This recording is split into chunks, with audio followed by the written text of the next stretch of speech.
ఎలాగోలా ఫ్లైట్లో కాసేపు కూర్చొని నిలబడుకొని ఎలాగో టైంపాస్ చేసేసి వచ్చేసాను. ఎయిర్పోర్ట్లో దిగి చెన్నైలో దిగి ఇంకా ఎయిర్పోర్ట్లో దిగి చెన్నైకి వెళ్ళి చెన్నై నుంచి ఎయిర్పోర్ట్ నుంచి బయటికి వచ్చాను. బయటికి వచ్చేటప్పటికి నా పరిస్థితి టోటల్గా జీరో, ఎనర్జీ అంటూ జీరో అయిపోయింది. నడవలేకపోతున్నా.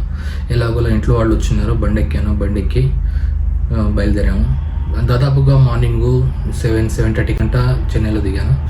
అక్కడి నుంచి మళ్ళీ బండిలో కూర్చొని డైరెక్ట్ హాస్పిటల్కి వెళ్తామన్నా. ఇంటికి నేను రాలేను, నన్ను ఫస్ట్ హాస్పిటల్కి తీసుకెళ్ళండి అన్న.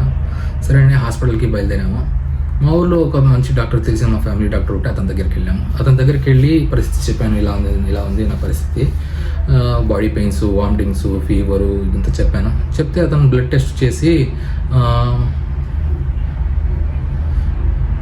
బాడీలో